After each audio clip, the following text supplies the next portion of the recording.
नमस्कार।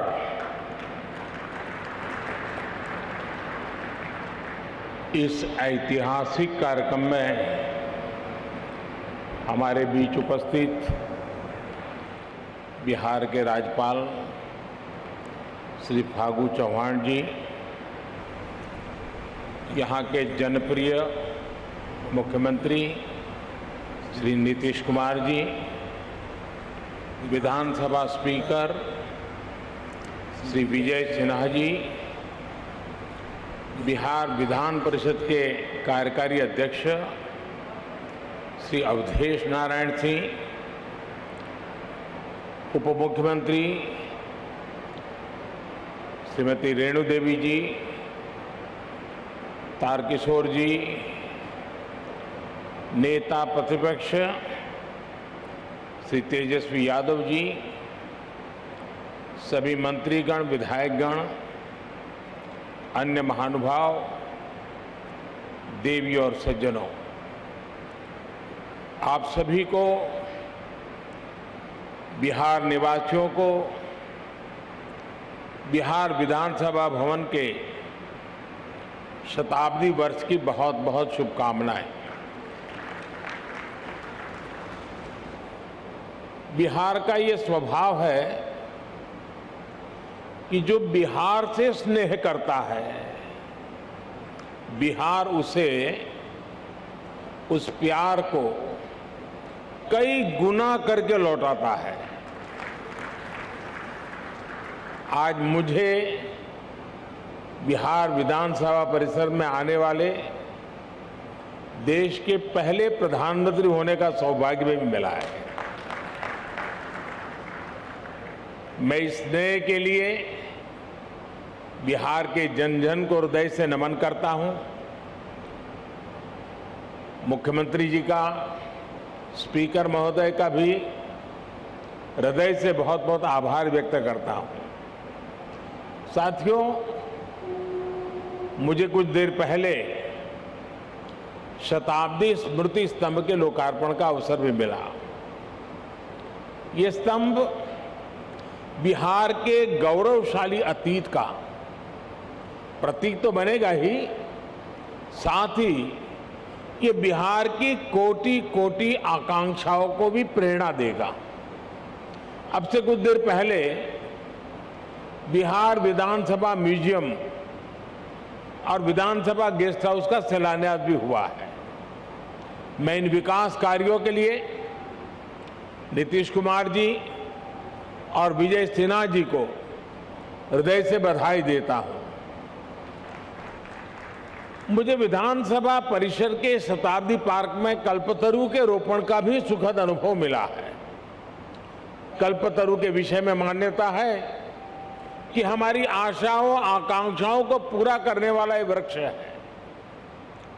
लोकतंत्र में यही भूमिका संसदीय संस्थाओं की होती है।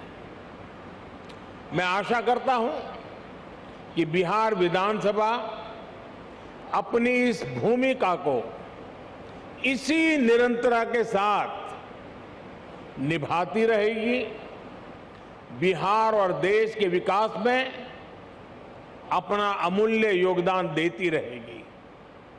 साथियों, बिहार विधानसभा का अपना एक इतिहास रहा है और यहां विधानसभा भवन में एक से एक बड़े और साहसिक निर्णय लिए गए हैं। आजादी के पहले इसी विधानसभा से गवर्नर सत्येंद्र प्रसन्न सिन्हा जी ने स्वदेशी उद्योगों को प्रोत्साहित करने, स्वदेशी चरखा को अपनाने की अपील की थी। आजादी के बाद इसी विधानसभा में जमींदारी उन्मूलन अधिनियम पास हुआ था। इसी परंपरा को आगे बढ़ाते हुए नीतीश जी की सरकार ने बिहार पंचायती राज जैसे अधिनियम को पास किया। इस अधिनियम के जरिए बिहार पहला ऐसा राज्य बना जिसने पंचायती राज में महिलाओं को 50% आरक्षण दिया। लोकतंत्र से लेकर समाज जीवन तक समान भागीदारी और समान अधिकार के लिए कैसे काम किया जा सकता है, ये विधानसभा इसका उदाहरण है।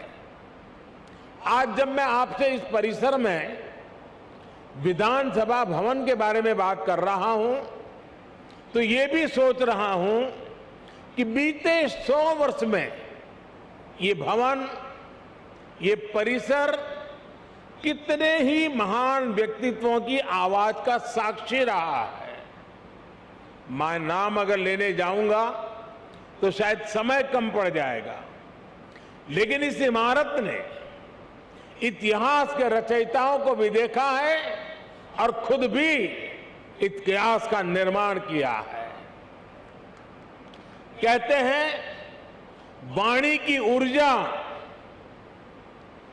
कभी भी समाप्त नहीं होती। इस ऐतिहासिक भवन में कही गई बातें, बिहार के उत्थान से जुड़े संकल्प एक ऊर्जा बनकर आज भी उपस्थिति है। आज भी वो वाणी, वो शब्द गूंज रहे हैं।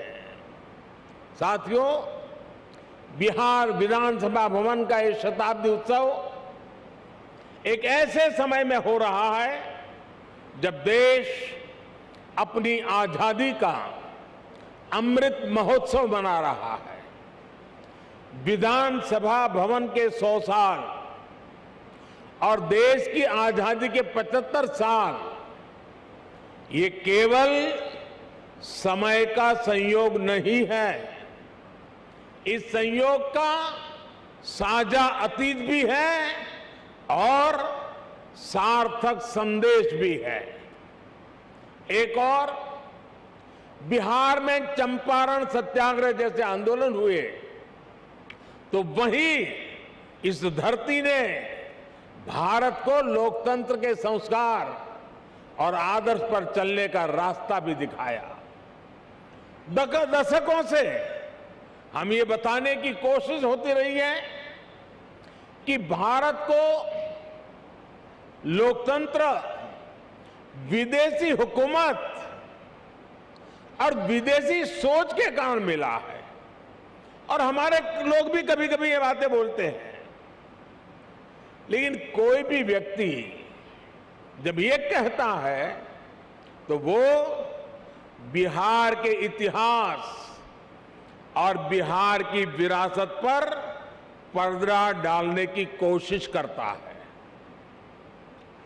जब दुनिया के बड़े भूभाग सभ्यता और संस्कृति की ओर अपना पहला कदम बढ़ा रहे थे, तब वैशाली में परिष्कृत लोकतंत्र का संचालन हो रहा था। जब दुनिया के अन्य क्षेत्रों में जनतांत्रिक अधिकारों की समझ विकसित होनी शुरू हुई थी, तब लिच्छवी और वज्जी संघ जैसे गणराज्य अपने शिखर पर थे। साथियों, भारत में लोकतंत्र की अवधारणा उतनी ही प्राचीन है जितना प्राचीन ये राष्ट्र है, जितनी प्राचीन हमारी संस्कृति है। हजारों वर्ष पूर्व हमारे वेदों में कहा गया है, त्वाम विशो वृणताम, त्वाम विशो वृणताम राज्याय त्वाम मिमाहा प्रदिशः पंचदेवी। अर्थात राजा को सभी प्रजा मिलकर स्वयं चुने और विद्वानों की समितियां उसका निर्वाचन करें। ये वेद में कहा गया है, हजारों साल पूरे ग्रंथ में कहा गया है। आज भी हमारे संविधान में सांसदों, विधायकों का चयन, मुख्यमंत्री, प्रधानमंत्री, राष्ट्रपति का चयन इसी लोकतांत्रिक मूल्य पर टिका हुआ है। एक विचार के रूप में हमारे यहां लोकतंत्र इसलिए हजारों वर्षों से जीवित है क्योंकि भारत लोकतंत्र को समता और समानता का माध्यम मानता है। भारत सह अस्तित्व और सौहार्द के विचार में भरोसा करता है। हम सत्य में भरोसा करते हैं, सहकार में भरोसा करते हैं, सामंजस्य में भरोसा करते हैं और समाज की संगठित शक्ति में भरोसा करते हैं। इसलिए हमारे वेदों ने हमें यह भी मंत्र दिया है, संगच्छध्वम संवदध्वम संवो मनासि जानताम, अर्थात हम मिलकर चले, मिलकर बोले, वो एक दूसरे के मनों को, एक दूसरे के विचारों को जाने और समझे। इसी वेद मंत्र में आगे कहा गया है, समानो मंत्रः समिति समानी समानम मनः सहचित्तमेशम, अर्थात हम मिलकर समान विचार करें, हमारी समितियां, हमारी सभाएं और सदन कल्याण भाव के लिए समान विचार वाले हो और हमारे हृदय भी समान हो। हृदय से लोकतंत्र को स्वीकार करने की ऐसी विराट भावना एक राष्ट्र के रूप में भारत ही प्रस्तुत कर सका है। इसलिए मैं जब भी दुनिया में अलग अलग जब देशों में जाता हूं, बड़े वैश्विक मंचों पर मौजूद होता हूं, तो मैं बहुत गर्व से कहता हूं, क्योंकि हमारे कान में किसी न किसी कारण से एक शब्द भर दिया गया है। हमारी मन की रचना को एक जगह पे स्थगित कर दिया गया है। हमें बार बार सुनाया गया है कि we are a largest democracy of the world, हम दुनिया की सबसे बड़े लोकतंत्र है, और हम भी उसी को स्वीकार कर लिया है बार बार सुनने के कारण। मैं आज भी दुनिया के मंच पर जब भी जाता हूं, बड़े गर्व से कहता हूं कि विश्व में लोकतंत्र की जननी ये भारत है। भारत मदर ऑफ डेमोक्रेसी है, और हमने भी, और बिहार वासियों ने तो खास, दुनिया में डंका बजाते रहना चाहिए कि we are a mother of democracy. और बिहार की गौरवशाली विरासत, पाली में मौजूद ऐतिहासिक दस्तावेज भी इसके जीवंत प्रमाण है। बिहार के इस वैभव को न कोई मिटा सकता है, न कोई छिपा सकता है। इस ऐतिहासिक इमारत ने बिहार की इस लोकतांत्रिक विरासत को 100 वर्ष तक मजबूत किया है। इसलिए मैं समझता हूं कि आज ये इमारत भी हम सभी के नमन की हकदार है। साथियों, इस भवन के इतिहास से बिहार की वो चेतना जुड़ी है जिसने गुलामी के कालखंड में भी अपने जनतांत्रिक मूल्यों को समाप्त नहीं होने दिया। इसके निर्माण के साथ और उसके बाद जो घटनाक्रम जुड़ा हुआ है, वो हमें बार बार याद करना चाहिए। किस तरह श्री कृष्ण सिंह जी ने, श्री बाबू ने अंग्रेजों के सामने शर्त रखी थी कि वो सरकार तभी बनाएंगे जब ब्रिटिश हुकूमत निर्वाचित सरकार के कामकाज में दखल नहीं देगा।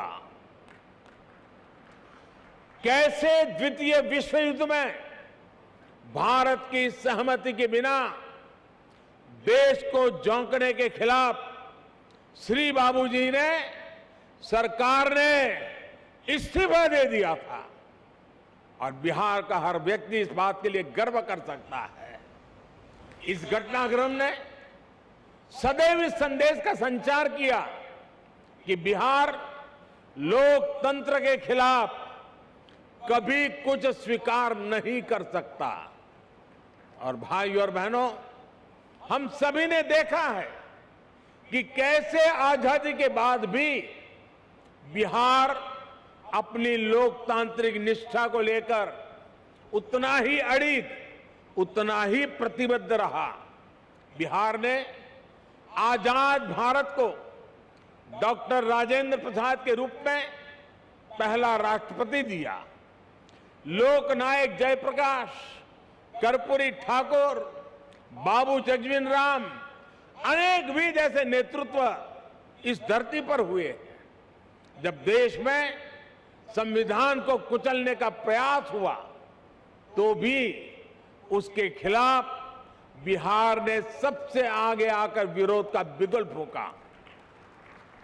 आपातकाल के उस स्याही दौर में बिहार की धरती ने दिखा दिया कि भारत में लोकतंत्र को दबाने की कोशिशें कभी भी कामयाब नहीं हो सकती। और इसलिए मैं मानता हूं कि बिहार जितना समृद्ध होगा, भारत की लोकतांत्रिक शक्ति भी उतनी ही मजबूत होगी। बिहार जितना सशक्त होगा, भारत भी उतना ही सामर्थ्यवान होगा। साथियों, आजादी का अमृत महोत्सव और बिहार विधानसभा के 100 वर्ष का यह ऐतिहासिक अवसर हम सभी के लिए, प्रत्येक जनप्रतिनिधि के लिए आत्मविवेचना और आत्मनिरीक्षण का भी संदेश लेकर आया है। हम अपने लोकतंत्र को जितना मजबूत करेंगे, उतनी ही मजबूती हमारी आजादी को मिलेगी, हमारे अधिकारों को मिलेगी। आज 21वीं सदी में दुनिया तेजी से बदल रही है।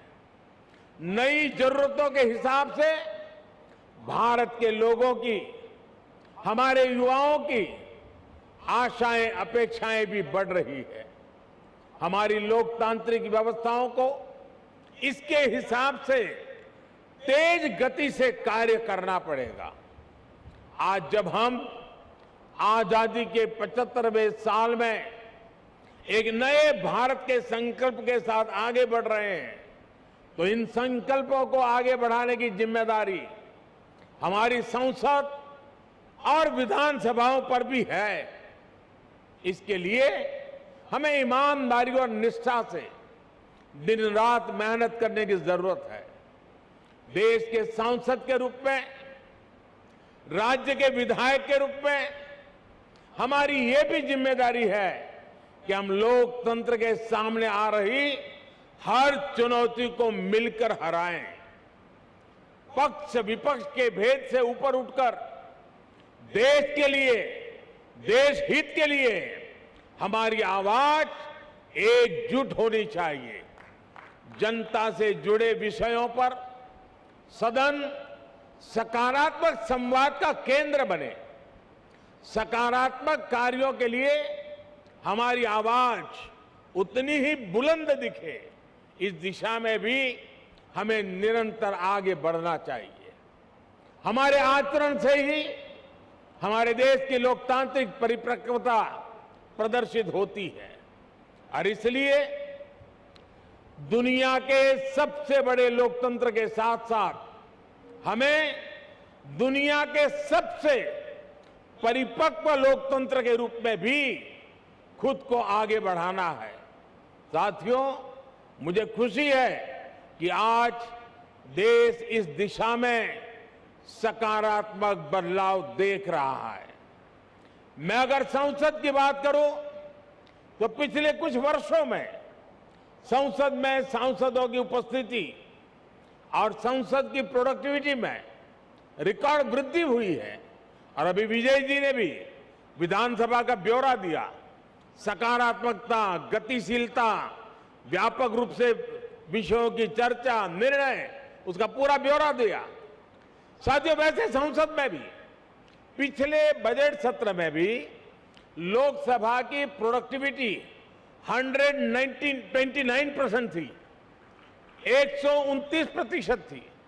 राज्यसभा में भी 99% प्रोडक्टिविटी दर्ज की गई। यानी देश लगातार नए संकल्पों पर काम कर रहा है, लोकतांत्रिक विमर्श को आगे बढ़ा रहा है।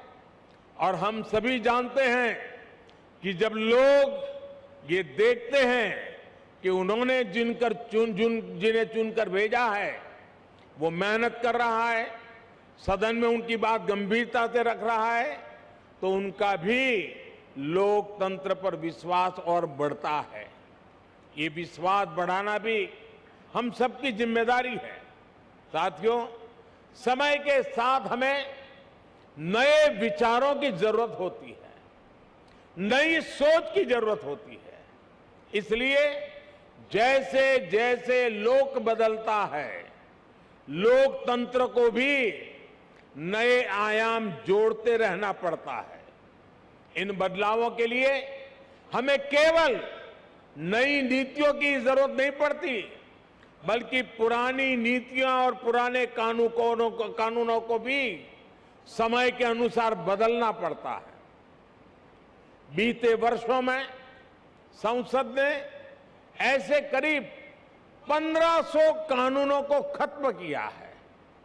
इन कानूनों से सामान्य मानवी को जो दिक्कतें होती थी, देश की प्रगति में जो रुकावटें होती थी, उनका समाधान हुआ और एक नया विश्वास भी पैदा हुआ। राज्य स्तर पर भी ऐसे कई पुराने कानून हैं जो वर्षों से चले आ रहे हैं। हमें मिलकर इस और भी ध्यान देने की जरूरत है। साथियों, दुनिया के लिए 21वीं सदी भारत की सदी है। हम लगातार ये सुनते आए हैं, कई लोगों के मुंह से सुनते हैं, दुनिया के लोग बताते रहते हैं। लेकिन अगर मैं भारत की बात करूं तो मैं कहूंगा कि भारत के लिए ये सदी कर्तव्यों की सदी है। हमें इसी सदी में अगले 25 सालों में नए भारत के स्वर्णिम लक्ष्य तक पहुंचना है। इन लक्ष्यों तक हमें हमारे कर्तव्य ही लेकर जाएंगे। इसलिए ये 25 साल देश के लिए कर्तव्य पथ पर चलने के साल है। ये 25 साल कर्तव्य भावना से स्वयं को समर्पित करने का कालखंड है। हमें स्वयं को अपने लिए, अपने समाज के लिए, अपने देश के लिए कर्तव्य की कसौटी पर कसना होगा।